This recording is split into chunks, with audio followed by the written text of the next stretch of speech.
ಶಾಸಕರ ವಿಶ್ವಾಸ ಗಳಿಸಲು ಮುಂದಾಗಿದ್ದಾರೆ ಸಿಎಂ ಸಿದ್ದರಾಮಯ್ಯ. ಸಚಿವರು ಹಾಗೂ ಶಾಸಕರ ಸಭೆ ನಡೆಸೋದಕ್ಕೆ ಸಿಎಂ ಮುಂದಾಗಿದ್ದಾರೆ. ಶಾಸಕರ ವಿಶ್ವಾಸ ಗಳಿಸೋದಕ್ಕೆ ಇದೀಗ ಸಿಎಂ ಹೊರಟಿರುವಂಥದ್ದು. ಸಚಿವರು ಹಾಗೂ ಶಾಸಕರ ಸಭೆ ನಡೆಸೋದಕ್ಕೆ ಮುಂದಾಗಿದ್ದಾರೆ ಸಿಎಂ. ಇನ್ನು ಉಸ್ತುವಾರಿ ಸುರ್ಜೇವಾಲಾ ಅವರು ಸಭೆಯನ್ನ ನಡೆಸಿದ್ರು. ಇದಾದ ಬಳಿಕ ಇದೀಗ ಸಿದ್ದರಾಮಯ್ಯನವರು ಸಭೆಯನ್ನ ನಡೆಸಲಿದ್ದಾರೆ. ನಾಳೆಯಿಂದ ಸಚಿವರು ಹಾಗೂ ಶಾಸಕರ ಜೊತೆ ಸಿಎಂ ಮೀಟಿಂಗ್ ಅನ್ನ ಮಾಡಲಿದ್ದಾರೆ. ಪ್ರತ್ಯೇಕವಾಗಿ ಜಿಲ್ಲಾವಾರು ಸಚಿವರು ಹಾಗೂ ಶಾಸಕರ ಜೊತೆ ಸಭೆಯನ್ನ ನಡೆಸಲಿದ್ದಾರೆ. 4 ದಿನಗಳ ಕಾಲ ಈ ಒಂದು ಸಭೆ ನಡೆಯಲಿದೆ. ಸಿಎಂ ಸಿದ್ದರಾಮಯ್ಯನವರು ಇದೀಗ ಶಾಸಕರು ಹಾಗೂ ಸಚಿವರ ಜೊತೆ ಸಭೆಯನ್ನ ನಡೆಸೋದಕ್ಕೆ ಮುಂದಾಗಿದ್ದಾರೆ. ಉಸ್ತುವಾರಿ ಸುರ್ಜೇವಾಲಾ ಅವರು ಎಲ್ಲ ಶಾಸಕರು ಹಾಗೂ ಸಚಿವರ ಜೊತೆ ಸಭೆಯನ್ನ ನಡೆಸಿದ್ರು. ಇದಾದ ಬಳಿಕ ಇದೀಗ ಸಿಎಂ ಸಿದ್ದರಾಮಯ್ಯನವರು ಕೂಡ ಪ್ರತ್ಯೇಕವಾಗಿ ಜಿಲ್ಲಾವಾರು ಸಚಿವರು ಹಾಗೂ ಶಾಸಕರ ಜೊತೆ ಸಭೆಯನ್ನ ನಡೆಸೋದಕ್ಕೆ ಮುಂದಾಗಿದ್ದಾರೆ. 4 ದಿನಗಳ ಕಾಲ ಈ ಒಂದು ಮೀಟಿಂಗ್ ಅನ್ನ ನಡೆಸಲಿದ್ದಾರೆ ಸಿದ್ದರಾಮಯ್ಯ. ಶಾಸಕರ ಸಮಸ್ಯೆ ಬಗೆಹರಿಸುವ ನಿಟ್ಟಿನಲ್ಲಿ ಸಚಿವರ ಜೊತೆಗೆ ಶಾಸಕರ ಸಭೆಯನ್ನ ನಡೆಸಲಿದ್ದಾರೆ ಸಿದ್ದರಾಮಯ್ಯ. ಸಚಿವರೊಂದಿಗಿನ ಸಮಸ್ಯೆ, ಸರ್ಕಾರ ಹಾಗೂ ಅಧಿಕಾರಿಗಳ ಹಂತದಲ್ಲಿರುವ ಸಮಸ್ಯೆಗಳ ಬಗ್ಗೆ ಚರ್ಚಿಸಲಿದ್ದಾರೆ ಸಿಎಂ. ಇತ್ತೀಚೆಗೆ ಪಕ್ಷದ ಶಾಸಕರಿಗೆ 50 ಕೋಟಿ ಅನುದಾನ ಬಿಡುಗಡೆಯನ್ನ ಮಾಡಿದ್ರು ಸಿಎಂ. ಇದೀಗ ಸರಣಿ ಜಿಲ್ಲಾ ಪ್ರವಾಸದ ನಡುವೆ ಶಾಸಕರು ಹಾಗೂ ಸಚಿವರ ಸಮಸ್ಯೆಗಳನ್ನು ಆಲಿಸೋದಕ್ಕೆ ಮುಂದಾಗಿದ್ದಾರೆ. ಈ ಕುರಿತಂತೆ ಹೆಚ್ಚಿನ ಮಾಹಿತಿಯನ್ನ ನೀಡ್ತಾರೆ ನಮ್ಮ ಪ್ರತಿನಿಧಿ ರಾಚಪ್ಪ ಸುತ್ತೂರು. ರಾಚಪ್ಪ, ಇದೀಗ ಸುರ್ಜೇವಾಲಾ ಅವರು ಬಂದು ಸಭೆಯನ್ನ ನಡೆಸಿದ್ರು ಎಲ್ಲ ಶಾಸಕರು ಹಾಗೂ ಸಚಿವರ ಜೊತೆ. ಇದೀಗ ಸಿಎಂ ಕೂಡ ಸಭೆಯನ್ನ ನಡೆಸೋದಕ್ಕೆ ಮುಂದಾಗಿದ್ದಾರೆ. ಈ ಕುರಿತಾಗಿ ಹೆಚ್ಚಿನ ಡೀಟೇಲ್ಸ್ ನೀಡೋದಾದ್ರೆ.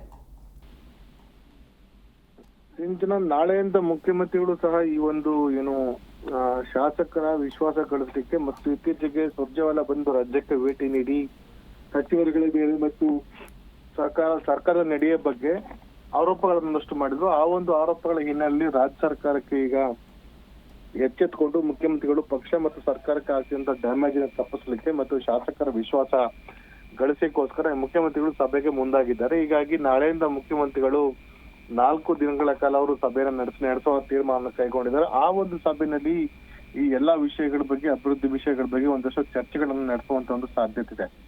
ಹೀಗಾಗಿ ರಾಜ್ಯ ಸರ್ಕಾರ ಕೈಗೊಳ್ತಿರುವಂತ ಈ ಒಂದು ಅಭಿವೃದ್ಧಿ ಚರ್ಚೆನಲ್ಲಿ ಏನೆಲ್ಲ ವಿಷಯಗಳು ಚರ್ಚೆ ಬರ್ತವೆ, ಶಾಸಕರಿಗೆ ಮುಖ್ಯಮಂತ್ರಿ ಸಿದ್ದರಾಮಯ್ಯ ಈಗಾಗಲೇ ಸೂಚನೆಯನ್ನು ಕೊಟ್ಟಿದ್ದಾರೆ. ನಿಮ್ಗೆಲ್ಲ ಜಿಲ್ಲಾವಾರು ನೀವು ಅಭಿವೃದ್ಧಿ ಕಾರ್ಯಕ್ರಮಗಳ ಬಗ್ಗೆ ಚರ್ಚೆಯನ್ನು ನಡೆಸಿ ಒಂದಷ್ಟು ಲಿಸ್ಟ್ ಅನ್ನ ಮಾಡ್ಕೊಂಡ್ ಬಂದು ನಿಮ್ಮ ಜಿಲ್ಲೆಯಲ್ಲಿ ಯಾವುದೆಲ್ಲ ಕೆಲಸಗಳು ಬಾಕಿ ಇವೆ, ಏನೆಲ್ಲ ಮಾಡ್ಬೇಕು ಅಂತ ಬಗ್ಗೆ ಮಾಹಿತಿನ ಪಡ್ಕೊಂಡು ನೀವು ಬನ್ನಿ ಅಂತ ಮಾಹಿತಿಯನ್ನ ಕೊಟ್ಟಿದ್ದಾರೆ. ಹೀಗಾಗಿ ಮುಖ್ಯಮಂತ್ರಿಗಳು ನಿರಂತರವಾಗಿ 2-3 ದಿನಗಳ ಕಾಲ ಇದಕ್ಕೋಸ್ಕರ ಪ್ರತ್ಯೇಕವಾಗಿ ಅವ್ರಿಗೆ ಸಮಾವೇಶ ಕೊಟ್ಟು ಶಾಸಕರ ಜೊತೆ ಅಭಿಪ್ರಾಯವನ್ನು ಸಂಗ್ರಹಿಸುವಂತ ಒಂದು ಕೆಲಸವನ್ನ ಮಾಡಿದ್ದಾರೆ.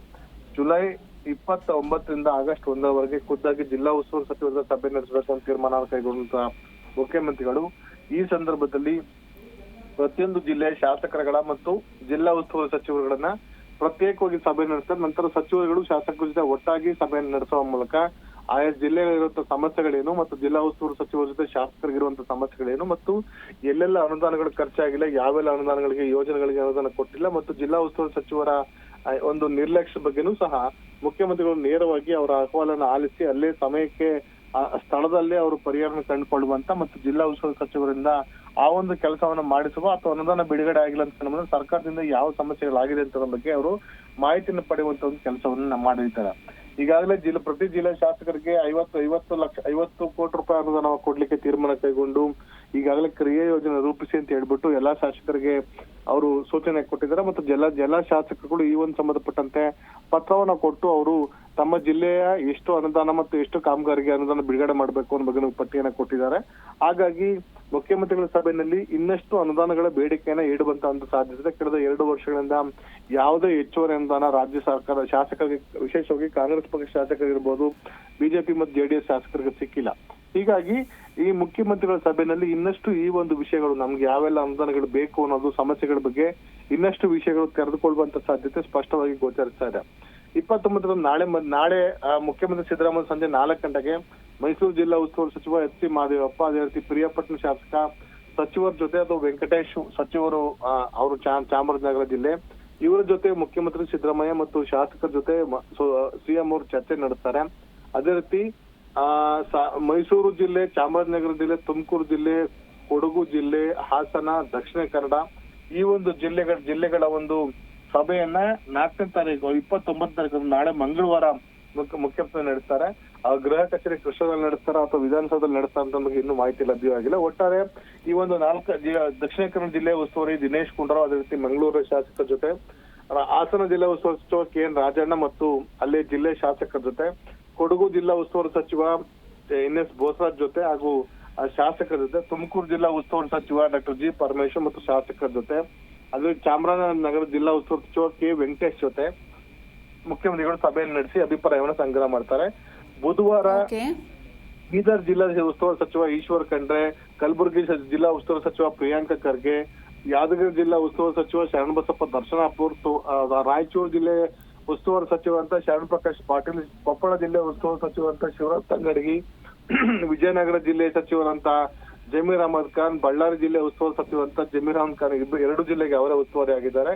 ಬೆಳಗಾವಿ ಜಿಲ್ಲೆ ಉಸ್ತುವಾರಿ ಆಗಿರುವಂತಹ ಸತೀಶ್ ಜಾರಕಿಹೊಳಿ, ಹುಬ್ಬಳ್ಳಿ ಧಾರವಾಡ ಉಸ್ತುವಾರಿ ಸಚಿವ ಸಂತೋಷ್ ನಾಥ್, ಉತ್ತರ ಕನ್ನಡ ಜಿಲ್ಲೆ ಉಸ್ತುವಾರಿ ಸಚಿವ ಅಂತ ಮಂಕಣ ಸುಬ್ಬ ವೈದ್ಯ, ಇವರ ಜೊತೆ ಬುಧವಾರ ಮುಖ್ಯಮಂತ್ರಿಗಳು ಸಭೆಯನ್ನು ನಡೆಸ್ತಾರೆ.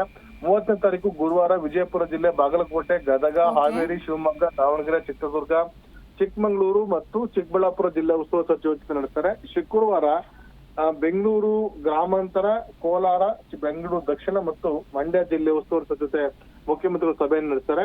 ಈ ಸಭೆಯಲ್ಲಿ ಆ ಒಂದು ಶಾಸಕರ ಅಹವಾಲು ಹೇಳುವ ಮೂಲಕ ಅವರ ಅಭಿಪ್ರಾಯಗಳೇನು, ಅವರ ಸಮಸ್ಯೆಗಳೇನು, ಅವ್ರಿಗೆ ಏನು ಬಾಕಿ ಅನ್ನೋದನ್ನ ಬಗ್ಗೆ ಮಾಹಿತಿ ಸಂಗ್ರಹ ಮಾಡ್ತಾರೆ. ಇಲ್ಲಿ ಪ್ರಮುಖವಾಗಿ ಉಲ್ಲೇಖ ಮಾಡ್ಬೇಕಾಗತ್ತೆ ಸಿಂಚನ, ಇನ್ನು 11ನೇ ತಾರೀಕಿಂದ ಆಗಸ್ಟ್ 11ರಿಂದ ವಿಧಾನ ಮಂಡಲದ ಮಳೆಗಾಲದ ಅಧಿವೇಶನ ಆರಂಭವಾಗ್ತಾ ಇದೆ. ಆ ಒಂದು ಹಿನ್ನೆಲೆಯಲ್ಲಿ ಶಾಸಕರು ಇಲ್ಲಿ ಸರ್ಕಾರದ ವಿರುದ್ಧ ಮುಗಿಬೀಳ್ಬಹುದು, ಅವರ ಒಂದು ಆಕ್ರೋಶ ಕಟ್ಟೆ ಮತ್ತೆ ಹೊಡೆಯಬಹುದು ಅಂತ ಒಂದು ಎಚ್ಚರಿಕೆಯಿಂದ ಶಾಸಕರು ಮತ್ತು ಸಚಿವರ ನಡುವೆ ಒಂದು ಸಂಧಾನ ಸೂತ್ರವನ್ನು ಏರ್ಪಡಿಸಲಿಕ್ಕೆ ಮುಖ್ಯಮಂತ್ರಿಗಳು ಸಭೆ ನಡೆಸ್ತಿದ್ದಾರೆ ಅಂತ ಮೇಲ್ನೋಟ ಕಂಡು ಬರ್ತಾ ಇದೆ. ಹಾಗಾಗಿ ಈ ಒಂದು ಸಭೆಯ ಫಲಶ್ರುತಿ ಏನಾಗುತ್ತೆ, ನಿಜಕ್ಕೂ ಶಾಸಕರಿಗೆ ಸಮಾಧಾನ ತರುತ್ತೆ ಈ ಸಭೆಯಿಂದ ಶಾಸಕರಿಗೆ ಅನುದಾನ ಸಿಗುತ್ತಾ ಇಲ್ವಾ ಅಂತ ಬಗ್ಗೆ ಒಂದಷ್ಟು ಹೊರನೋಟಗಳು ಮತ್ತು ಒಳನೋಟಗಳು ವ್ಯಕ್ತವಾಗುವಂತ ಸಾಧ್ಯತೆ ಇದೆ ಸಿಂಚನ. Okay, thank you.